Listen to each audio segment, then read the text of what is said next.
Today we re-talking about LinkedIn CEO Ryan Roslansky, who recently shared his thoughts about hiring and degrees, and what matters most when employers are reviewing applications. Workplace Report, and they paint an interesting picture of how companies are viewing candidates and what they want to see in the next generation of employees.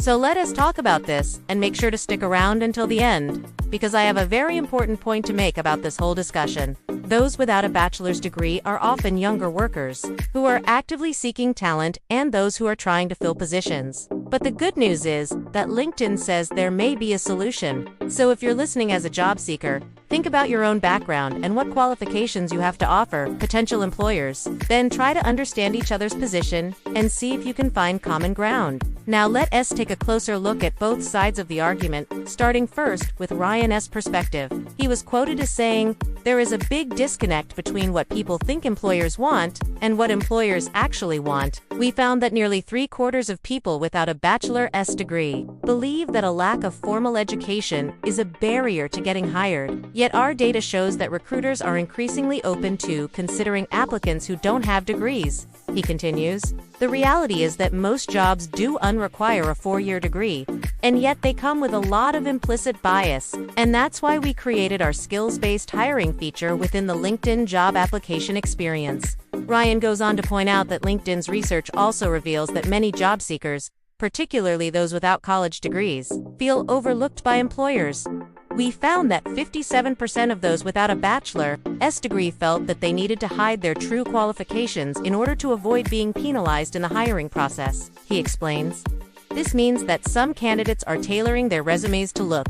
Ryan admits that LinkedIn has also seen instances of ghosting, where job seekers disappear after accepting a job offer due to a change in personal circumstances. But he argues that this isn't necessarily tied to a candidate's educational background.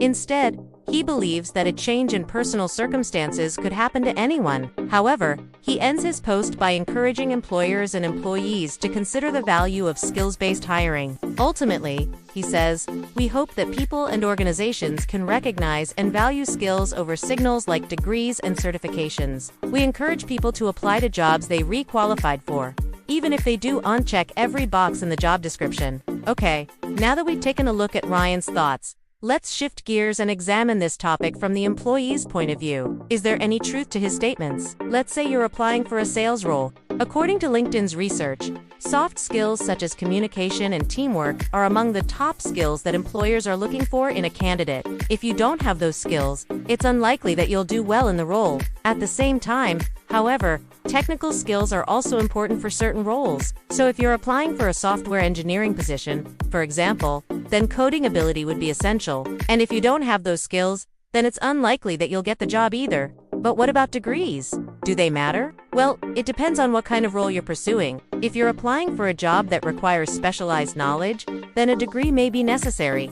Take doctors, for instance. Without these qualifications, you cannot legally practice medicine. Same thing with lawyers. They must graduate from law school and pass the bar exam before they can practice law. On the other hand, if you're applying for a job that doesn't require specialized knowledge, then a degree may not matter as much. Take web developers, for instance. According to the Bureau of Labor Statistics, 55% of web developers have a bachelor's degree. However, the other 45% likely gained their skills through other means, such as online courses, boot camps, and because the tech industry is constantly evolving, it is more important for web developers to stay up to date with the latest trends and technologies rather than focus on getting a degree. Don't let the fact that only 55% of web developers have a bachelor's degree discourage you. With hard work and dedication, you can succeed in this field regardless of your educational background. So what's the takeaway here? Should you go back to school or start working on that side hustle you've been putting off?